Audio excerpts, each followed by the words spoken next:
오늘 성경 말씀은 창세기 41장 51절에서 52절까지의 말씀입니다. 구약 65페이지입니다. 받들어 봉독하겠습니다. 요셉이 그의 장남의 이름을 므낫세라 하였으니 하나님이 내게 내 모든 고난과 내 아버지의 온 짐일을 잊어버리게 하셨다 하며, 자남의 이름을 에브라임이라 하였으니 하나님이 나를 내가 수고한 땅에서 번성하게 하셨다 함이었더라. 아멘.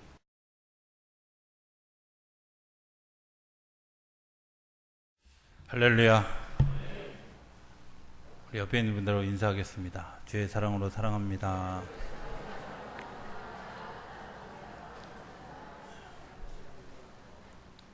한 번 더 하겠습니다. 함께 예배하게 돼서 행복합니다.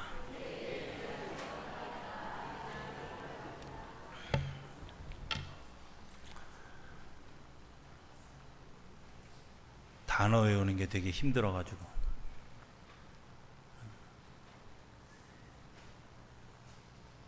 탄자니아의 한 마라토너 얘기를 하면서 설교를 시작하기 원합니다. 이분은 금메달을 딴 분이 아닙니다. 올림픽에 나가서 마지막 날 마지막 경주를 시작할 때 스타트를 하다가 옆에 선수와 다리가 걸려서 다리를 다쳤습니다. 다리가 다친 사실을 어느 누구도 잘 알지 못했는데 경기가 다 끝나고 시상식도 다 끝나고 이제 관중들이 집으로 돌아가려 할 때 장례 아나운서 멘트가 이렇게 얘기를 합니다. 아직 마라톤 경기를 하는 분이 있습니다. 그분을 좀 기다려 주시겠습니까? 그리고 한 10분 후에 그 마라토너가 그 올림픽 주 경기장을 들어서서 400m 트랙을 이제 마지막 한 바퀴를 돕니다. 한 300m쯤 100m쯤 지났을 때 모든 이들이 다 박수를 치기 시작했고, 누가 시키지 않았는데 모든 사람이 다 일어나서 그 박수를 치며 그 사람을 환영했습니다. 이 사람은 탄자니아의 이와크라라고 하는 마라톤 선수입니다. 그 마지막까지 최선을 다한 그 마라토너. 어떤 기자가 인터뷰에서 이런 질문을 했습니다. 중간에 포기할 만도 한데 왜 끝까지 뛰었느냐고 질문을 했습니다. 이분이 이렇게 이야기했다고 합니다. 탄자니아에서 5,000마일이나 떨어진 이 땅에 나를 선수로 파견할 때는 시작하라고 보낸 게 아니라 끝까지 뛰라고 보냈다고. 그래서 나는 끝까지 뛸 수밖에 없었다고 이야기했다고 합니다. 끝까지 뛰는 것. 저는 이런 생각을 해봤습니다. 이 사람의 이야기를 들으면서 내가 내 삶을 움직이고 있는 그 힘이 뭘까? 나일까? 아니면 국가일까? 아니면 하나님일까? 하는 겁니다. 내 삶의 주인이 누군가? 내 삶을 붙들고 가는 그 주도적인 힘을 가지고 있는 분이 누구인가? 하는 질문을 하면서 우리 좀 말씀을 나눴으면 좋겠다 하는 생각을 하게 됩니다. 내가 내 삶의 주인이면 나는 그만큼밖에, 내가 가진 능력만큼밖에 일할 수 없습니다. 그런데 내가 국가대표라고 하는 그 자신감이 그를 42.195km 그 긴 거리를, 정상적인 사람도 뛰기 힘든 거리를 몸이 다쳐서 정말 그 마지막에 시상식이 다 끝날 때까지 뛰었던 그 사람, 어쩌면 1등을 한 것보다 더 위대한 꼴찌라고 여겨지는 그런 대목이라고 생각이 되어집니다. 저는 요셉의 삶을 생각하면서 크게 세 가지 점에서 굉장히 중요하다 하는 생각을 하는데, 하나는 그가 한 부족의 족장이었지만 외국의 지도자로 세워지는, 요즘 말로 하면 세계화의 기수였다, 이런 생각. 두 번째는 예수 믿는 사람이 보여주는 성숙하면서도 성공하는 일종의 모델이다. 세 번째는 영적 지도력과 사회적 지도력의 접촉점을 찾은 인물이다. 저는 이렇게 생각합니다. 물론 뭐 또 다른 평가를 할 수 있겠습니다만은 요셉의 삶을 살면서 요셉의 옷이 4번 바뀌는 것을 제가 주목했습니다. 그래서 주보에도 제가 그 칼럼 시를 쓰면서 요셉의 4가지 옷에 대한 얘기를 좀 했습니다. 오늘 그 4가지 얘기를 좀 하려고 합니다. 첫 번째 요셉에게 주목했던 옷은 채색 옷입니다. 채색 옷은 아버지로부터 사랑받고 있다고 하는 사랑받는 상징이기도 하고, 또 하나는 형들이 미워하는 또 미움의 상징이기도 한 것이 채색 옷입니다. 삶을 살면서 가장 중요한 게 뭘까? 내 중심이 아니라 누군가 나를 끌고 가는 주도적인 힘을 가지는 가장 큰 비결이 뭘까? 그것은 내가 그 사람으로부터 사랑받고 있고 그 사람으로부터 인정받고 있다고 하는 사실을 경험하는 겁니다. 우리는 누구나 이 땅을 살아가면서 사랑받아 본 경험들이 있습니다. 가장 쉬운 예는 부모가 정말 자녀를 너무 깊이 사랑해 주는 그 사랑 때문에 세상을 이겨갔던 사람들이 있고요. 나는 고아고 아무도 나를 돌봐줄 사람이 없었습니다. 그럴 때는 원장님이나 혹은 그 다른 어떤 지도자들을 통해서 사랑을 받아본 경험이 있기도 하고요. 또 어떤 사람은 아내 혹은 남편을 만난 것 때문에 그 사랑 때문에 살아가는 사람도 물론 있어요. 뿐만 아니라 교회 영적 지도자나 또 어떤 그런 스승을 통해서 사랑을 받아본 그 경험들이 사실은 오늘의 나를 있게 하는 그런 원인이 되지 않았을까. 그런데 그 이면에는 우리가 미처 보지 못하는 하나님의 사랑함이 그곳에 있다는 겁니다. 우리가 사랑을 받으면서도 사랑을 잘 느끼지 못하는 이유는, 그리고 그것에 대해서 감사하지 못하는 이유는 내가 사랑받지 못해서가 아니라 사실은 사랑받고 있다는 사실을 받아들일 만큼 영적인 것이 우리가 깨어지지 않았기 때문에 못 느끼는 겁니다. 특별히 누군가를 사랑한다 라고 이야기하지만 사실은 모든 사람들에게 다 열려져 있는 겁니다. 그럼에도 불구하고 우리가 포커스를 한쪽에 두었을 때 나는 이것 때문에 상대적인 박탈감을 느낀다고 생각하는 거지, 사실은 어느 누군가에게 분명한 사랑을 받고 그런 그 관심을 받고 그런 신뢰를 받고 우리가 삶을 살아왔다는 것을 부정할 수 없을 거라고 생각이 되었습니다. 하나님은 그 사람들을 통해서, 그 환경을 통해서 우리를 사랑해 주셨다고 하는 사실입니다. 그 사랑 때문에 사실은 오늘 내가 여기 서 있습니다. 그리고 사랑 때문에 우리가 성장하고 있습니다. 그 사랑 때문에 우리가 삶을 살아야 되는 이유도 분명히 알게 된다고 하는 사실입니다. 저는 이렇게 사랑합니다. 내가 그런데 사랑받을 만한 존재인가 하는 질문입니다. 사랑받을 만한 존재가 아닌데도 불구하고 사랑받고 있다고 하는 사실, 신비스러운 일 아니겠습니까? 이런 경험을 했습니다. 제가 목회를 처음 나갔을 때 교회가 미자립 교회였고 굉장히 어려운 교회였습니다. 제가 사실 어느 누구에게 나 좀 도와주세요 이런 소리를 잘 못하는 그런 성격이다 보니까 아무런 어떤 도움이 없는 상황이었습니다. 어느 날 동부연회 총무님이 전화를 하셨습니다. 동부연회 총무님이 누굴까 이렇게 생각하지만 쉽게 얘기하면 서울시의 시장님 비서실에서 전화한 것도 아니고 나 서울시장입니다 이런 정도의 전화가 온 겁니다. 전화가 와서 정확히 제 이름을 알고 또 교회도 알고 잘못 걸린 전화가 아니라는 것을 확인하고 난 다음에 이렇게 얘기하시는 겁니다. 전사님 계좌번호 좀 가르쳐 주십시오. 제가 한 2교회쯤에 얘기를 해서 교회를 좀 돕기를 원합니다. 이러는 거였어요. 전혀 난 모르는, 한 번도 얼굴도 본 적이 없는 그분이 느닷없이 전화해서 내가 돕는 손길들을 붙여주겠다고 하는, 그분이 하는 일이 원래 그것이다? 저는 그렇게 생각하지 않습니다. 또 그것이 사명이라 할지라도 안 하는 사람들이 더 많이 있습니다. 그럼에도 불구하고 특별한 관심을 가지고 베풀어 주셨다.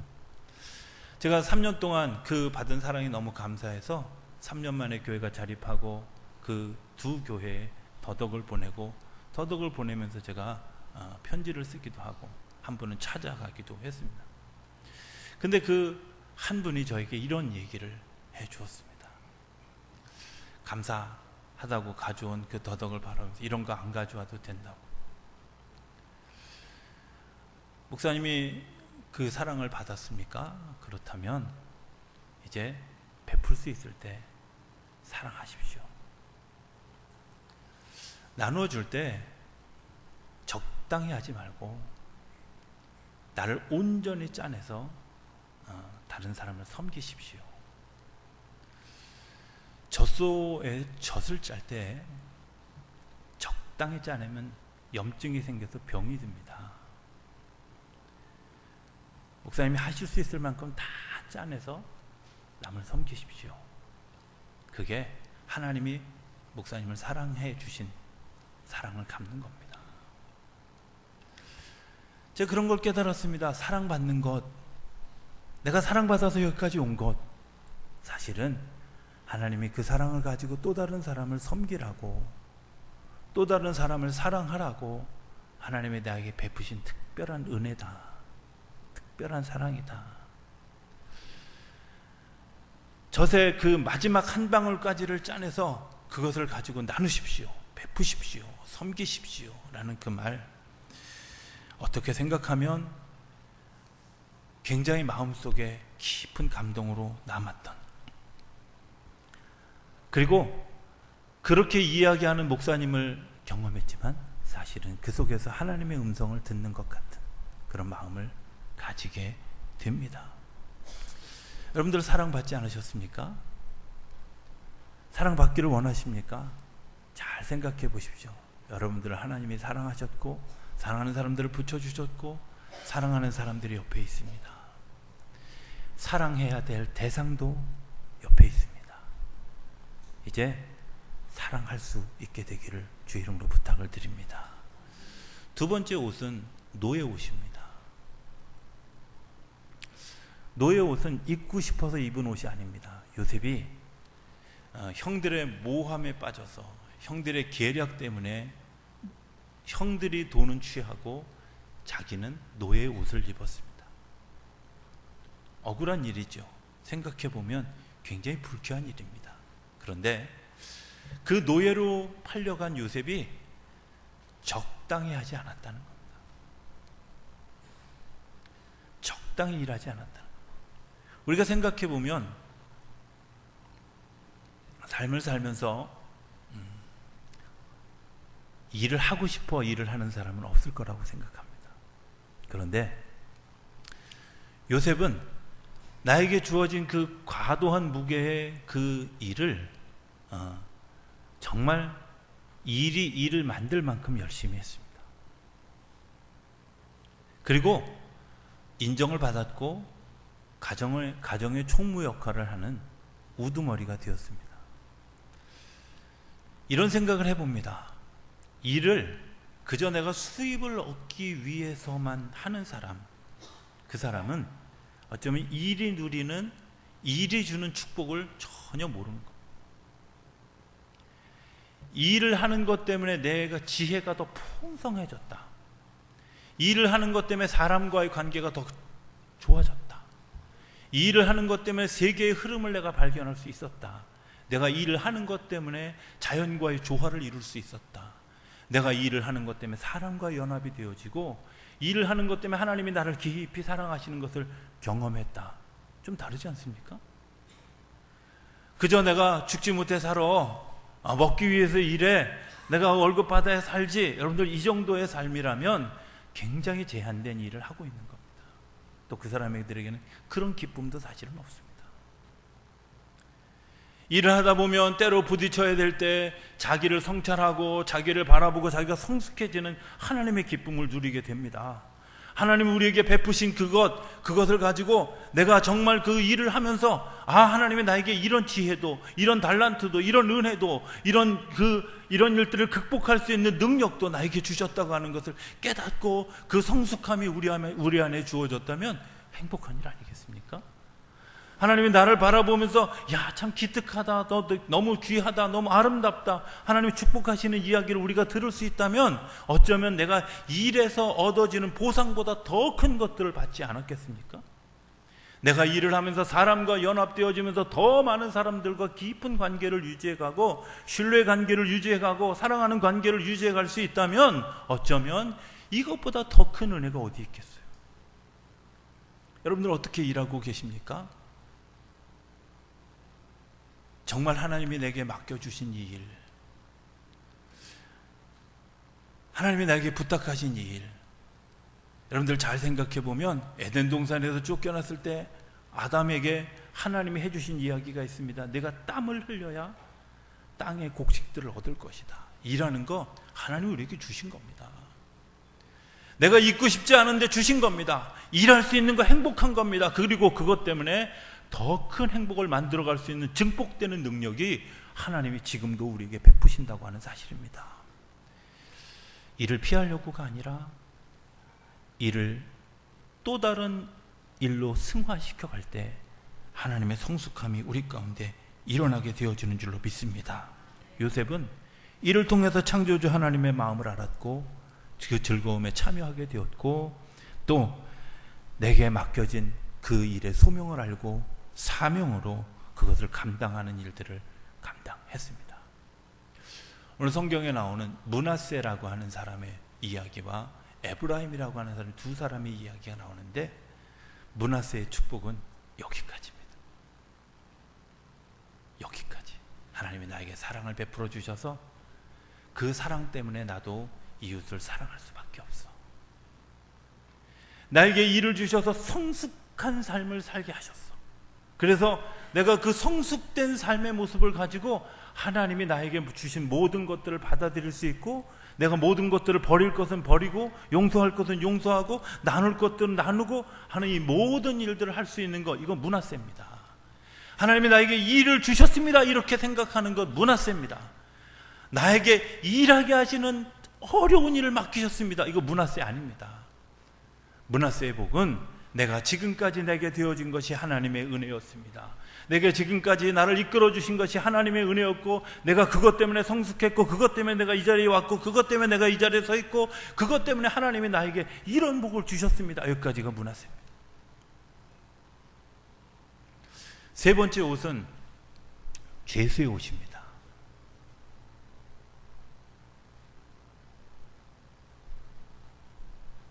에브라임의 축복이 시작되는 그 시작에는 반드시 있는 것이 있는데 고난이 있습니다. 억울함이 있습니다. 하나님 왜 나한테만 이러십니까? 하나님 왜 나한테만 이런 어려움을 주십니까? 네, 여러분들 분명히 기억하실 수 있게 되길 바랍니다. 그런 일들이 시작됐습니까? 하나님이 나에게 하나님의 특별한 은혜를 베푸시기 위한 하나님의 계획이 준비되고 있는 줄 믿으실 수 있게 되길 바랍니다.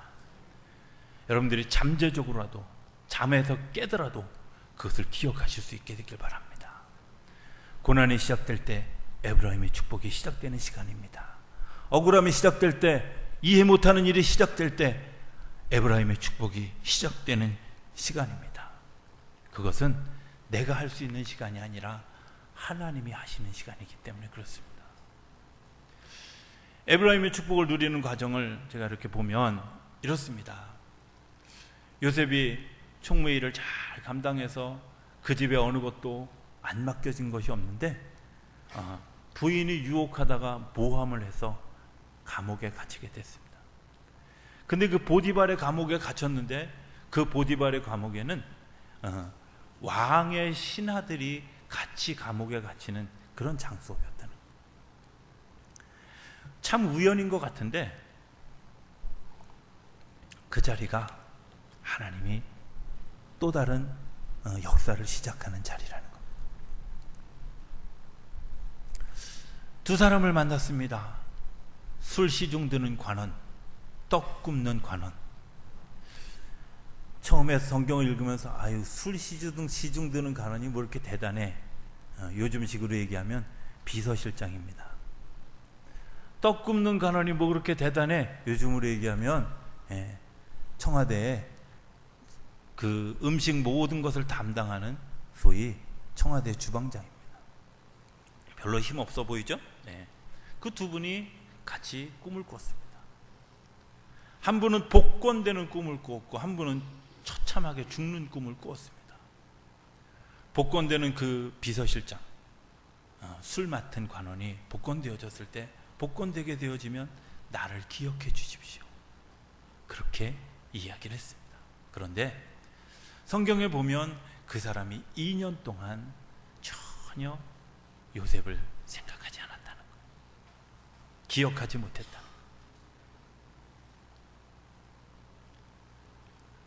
억울하게 옥에 들어왔고 옥에서도 열심히 최선을 다한 것 때문에 그 삶의 자리에서도 이제 간수장이 모든 것을 맡길 만큼 신뢰를 받는 사람이었는데 하나님이 그 삶에 주목하지 않는 것처럼 느껴질 수 있습니다. 하나님이 나를 버리셨다고 느껴질 수도 있습니다. 사람들이 나를 잊어버렸다고 느낄 수도 있습니다. 나 혼자 남았다고 느껴질 수도 있습니다. 더 이상 하나님이 나를 돌보지 않는다고 경험되어질 수도 있습니다. 그런데 중요한 것은 하나님이 기억하고 계시다고 하는 사실입니다. 꿈을 꾸는 사람, 설교를 처음 시작하면서 제가 그런 질문을 했습니다. 꿈 꾸는 게 꿈을 꾸는 겁니까? 꿈을 꾸게 하시는 겁니까? 꿈을 꾸게 하시는 겁니다. 그 하나님이 바로에게 꿈을 꾸게 하십니다. 바로가 꿈을 꾸었다. 별로 중요한 거 아닌 것 같지만 하나님이 우리의 삶의 역사에 개입하는 시간입니다. 나하고 전혀 동떨어진, 한 번도 얼굴도 본 적이 없는 그 사람이 꿈을 꾼 사건이 요셉, 감옥에 있는 요셉을 끌어내는 시간이 시작되어지는 시간. 사실은 굉장히 중요한 시간인데 아무도 잘 모릅니다. 어떤 일들이 어떻게 펼쳐질지 잘 모릅니다. 그저 그냥 사건이 하나 일어났나 보다. 그런데 그 사건이 사실은 하나님이 나를 위해서 준비한 시간이었다는 사실을 알게 되면 얼마나 감사한지. 바로가 꿈을 꿨어요. 꿈을 꿨는데 해석이 불가능한 거예요. 해석이. 그런데 그 해석이 불가능한 꿈 때문에 분주할 때 이 술 시중 드는 관원이 2년 전의 일을 기억하게 되었어요. 그때 그 감옥에 있던 그 사람, 그 요셉이라는 사람, 그래서 나를 3일 만에 그 바로 감옥에서 나와서 제자리에 복권되도록 도와줬던 그 사람, 그 사람의 그 꿈 실력, 이게 그 사람의 기억이 나요. 이런 생각을 해봤습니다. 요셉이 2년 동안 뭘 했을까? 성경을 잘 보면 순서상 이 두 사람을 만나기 전에 이미 감옥에 들어갔어도 간수의 인정을 받을 만큼 요셉의 겉의 모습은 굉장히 성숙해져 있었습니다. 그런데 하나님이 그 감옥이라고 하는 시간, 고난의 시간, 아픔의 시간을 겪으면서 뭘 만들었냐면 더 깊이 하나님을 아는 시간들로 이끌어갔다는 거예요. 더 깊이. 욥이라고 하는 사람이 부자로 살았습니다. 굉장한 부를 가지고 살았는데 그가 고난을 겪으면서 알았던 것은 더 부자가 된 게 아니라 하나님의 마음 깊은 곳을 알았어요.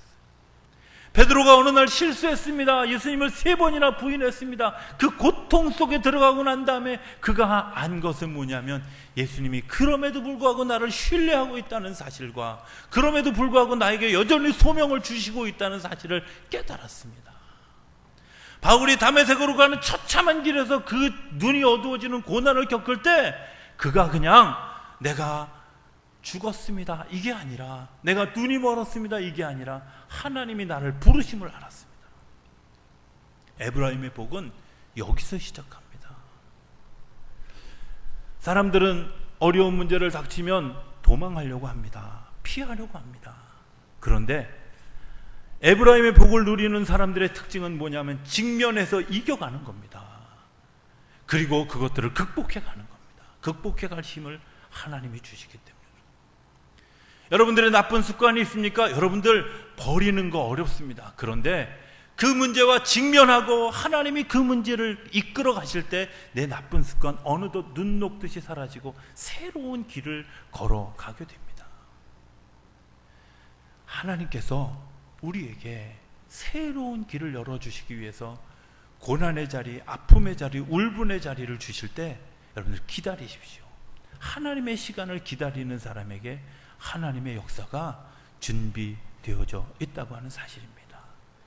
2년이라는 시간, 긴 시간입니다. 감옥에서의 2년은 어쩌면 20년보다도 더 긴 시간이었을지도 모릅니다. 그 2년을 그냥 단어 하나로 쓱 넘어갔습니다. 2년 후에. 근데요, 그 2년 후에 하나님이 그 2년 동안 일하신 모든 것을 다, 요셉의 절망, 요셉의 좌절, 아픔, 그 모든 것들을 하나님이 이제 마치 뻥튀기 기계에 집어넣어서 아주 폭발적인 역사를 만들어가는 에너지를 준비하고 있었던 겁니다. 만약에 그때 영적으로 자신을 다듬어지지 않고 자신을 정말 어쩌면 그냥 내버려 두었더라면 요셉의 삶은 아무도 인정할 수 없는, 그가 감옥에서 평생을 지내야 되는 삶의 자리를 경험하게 되어졌을 겁니다. 그러나 그 하나님이 기회를 열어주셨을 때 요셉은 뭘 꿈을 해석할 수 있는 하나님의 지혜를 준비하고 있었던 겁니다.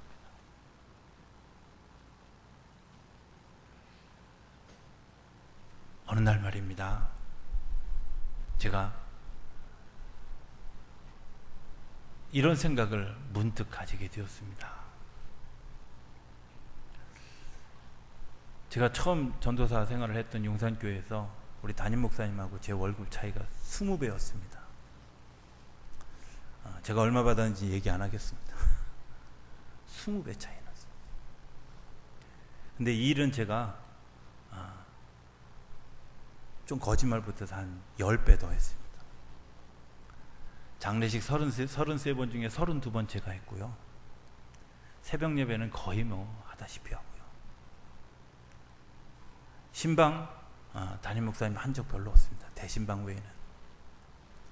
오죽하면 교인들이 어려우면 전화를 저한테 할 만큼 되게 억울하게 느껴졌던 시간이 있었습니다. 그런데 군남교회에 있을 때 어느 날 하나님이 저에게 어떤 마음을 주셨냐면, 나는 네가 그렇게 대가 없이 열심히 일하는 모습이 좋아. 계산 안 하고 그냥 최선을 다하는 모습이 좋아. 하나님이 이러시는 것 같았어요. 근데 그게 제 마음속에 너무 기쁨이 되어졌다. 어쩌면 삶을 살아가면서 억울하게 생각되어지고 내가 뭔가 손해보는 것 같고, 그런데 그 시간을 묵묵히 감당한 것 때문에 첫 번째는 열심히 몸에 뱉고요, 두 번째는 계산하는 버릇이 사라졌고요, 세 번째는 하나님 한 분이면 족합니다 하는 마음들이 생겨나게 되어졌다는 거예요. 그냥 생겨난 게 아니라 내가 한 걸음 한 걸음을 걸어오면서 한 걸음 한 걸음은 그 길에 익숙해져 오면서 지나갔다는 거예요. 삶의 어려움을 만나면 기도하는 습관, 내가 기도하는 무릎을 꿇는 그 시간이 늘어나면 늘어날수록 더 깊은 자리로 갈 수 있는 거고요. 내가 말씀을 매일매일 묵상하는 그 습관이 내가 말씀을 더 깊이 이해하는 자리로 갈 수 있고요. 내가 상황을 읽는 그 모든 눈이 내가 더 깊이 하나님을 경험하면 경험할수록 더 세밀하게, 더 면밀하게, 그리고 하나님이 하시는 일들을 알 수 있는 길이 열려지지 않겠습니까? 에브라임의 축복은 그런 사람들이 누리는 복입니다. 죄수의 복이 어느 날 갑자기 세마포의 옷으로 바뀌어지게 되어졌습니다. 세마포는요, 아무나 입을 수 있는 옷이 아니라는 사실을 좀 기억해 주실 수 있게 되길 바랍니다. 우리나라 군대 편제를 제가 잠깐 소개하면요, 제가 놀랐습니다. 연천에 가서 목회하면서 장교들하고 이제 얘기를 하다 보니까 보통 대위까지는 그냥 거의 한 90% 다 대위 단다 그래요. 대위부터 소령 다는데 거기서 그냥 제가 퍼센테이지로 그냥 64분의 1이 소령 답니다. 거기서 다시 64분의 1이 중령 달고요. 거기서 다시 128분의 1이 대령 달아요. 잘 계산이 안 가시죠? 네, 10,000명 중에 한두 명, 많으면 3명 대령 달. 세마포 옷을 입는 것이 이것보다 쉽지는 않을 거다, 이런 생각이 듭니다. 고난을 통과한 사람, 억울한 것들을 다 지난 사람, 그리고 그 훈련의 과정들을 잘 지내온 사람이 누리는 복이 뭐냐? 세마포예요. 다윗이 시편 23편에 이렇게 고백합니다. 내가 고난의 시간들을 다 지나고 어둠의 골짜기들을 하나님이 다 인도하셨고, 그리고 마지막에 원수의 목전에서 내게 상을 베푸시고 기름으로 내 머리에 부으셨으니 내 잔이 넘칩니다. 그 구절을 읽을 때마다 너무 가슴이 벅차오르는 것을 경험합니다. 다윗이 얼만큼 고통스러운 삶을 살았는지, 어떤 어려운 삶을 살았는지, 어떤 그 무거운 일들을 감당했는지 너무나 잘 아는데, 그가 고백 속에 원수의 목전에서 내게 상을 베풀어 주시고 내 머리에 내 잔에 기름을 부어주셨는데 그 기름이 넘치도록 부어주셨습니다. 고백이 얼마나 귀한지요. 다윗이 어느 날 압살롬에게 쫓겨서 피난을 갑니다. 피난을 가는데 길에서 시므이라고 하는 사람을 만납니다. 시므이가 뭐라고 얘기하냐면 이 저주받을 왕아 하고 다윗을 저주합니다. 요압이라고 하는 충신된 제자가 저놈을 죽여야 되겠다고 칼을 빼들었을 때 다윗이 이렇게 얘기합니다. 혹시 하나님이 저 시므이의 입을 통해서 나에게 말씀하시려는 것이 있지 않겠느냐? 내버려둬라. 아들에게 쫓겨서 피난 가는 날, 아버지, 그리고 백성에게 등 돌려지는 아버지의 마음, 왕의 마음, 그리고 얼마 되지 않아 압살롬의 난을 진압하고 난 다음에 다시 돌아왔을 때 시므이가 또다시 찾아와서 그때는 제가 죽을 죄를 지었습니다, 이렇게 이야기할 때 다윗이 그를 용서하는 것을 보게 됩니다. 그럴 수 있지 않을까? 에브라임의 복을 누리는 사람들은 그런 사람들입니다. 하나님이 내게 기름 부으신 것이 넘쳐나서 그것을 통해서 다른 사람들의 생명을 살릴 수 있는 일, 다른 사람들을 보호하고 섬길 수 있는 일들을 감당하는 사람. 세마포는 그저 지위에 올라간 것이 아니라 애굽을 구원하고 그 인근 지역에 있는 모든 사람들을 구원하는 구원함의 상징이 세마포였다면, 오늘 하나님이 나에게 베풀어 주신 은혜 때문에 하나님 나에게 세마포 옷을 입혀주셔서 내가 어떤 상황 가운데도 이 모든 것들을 지혜로 명철로 세상을 섬겨가는 일에 쓰임받을 수 있도록 나를 축복해 주옵소서. 이게 오늘 우리의 기도의 제목이 될 수 있다면 우리가 꿈을 꾸는 것이 얼마나 소중하다는 것을 알게 되지 않겠습니까?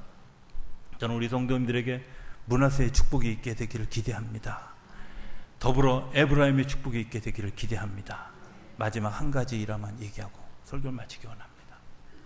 야곱이 애굽으로 왔습니다. 그리고 두 아들을 소개합니다. 이 아들이 큰 아들 므낫세고요, 이 아들이 둘째 아들 에브라임입니다 하고 오른손에 므낫세에게 손을 얹을 수 있도록 오른쪽에 므낫세를 앉히고 이쪽에 에브라임을 앉혔습니다. 아버지 기도해 주세요. 그런데 야곱이 무슨 생각을 했는지 이 오른손으로 에브라임을, 왼손으로 므낫세의 머리를 이렇게, 혹시 착각하는 줄 알고 이 연세 드신 분이 잘 기억을 못 하시나 보다 하고 다시 요셉이 이야기합니다. 아버지 틀렸어요. 이게 아니라 이거예요. 네, 아니다. 에브라임의 복을 누리는 것이 더 큰 복, 이 가정에 그런 복이 일어나기를 기대하는 야곱의 마음이 그곳에 하나님의 마음이 그곳에 있었다는. 저는 우리 성도님들이 채색 옷을 극복하고 노예의 옷을 극복하고 수감 생활을 감당하는 수위를 극복하고 하나님이 비워주시는 세마포를 누리는 그런 하나님의 사람들이 되어질 수 있게 되기를 꿈을 꿉니다. 그리고 그렇게 되어지는 우리 교회가 되기를 기대합니다.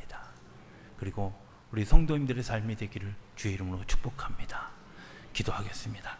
하나님, 저희들에게 요셉이 꾸었던 그 꿈의 열매, 므낫세의 복을, 에브라임의 복을 누리게 하여 주시옵소서. 예수님의 이름으로 기도드립니다. 아멘.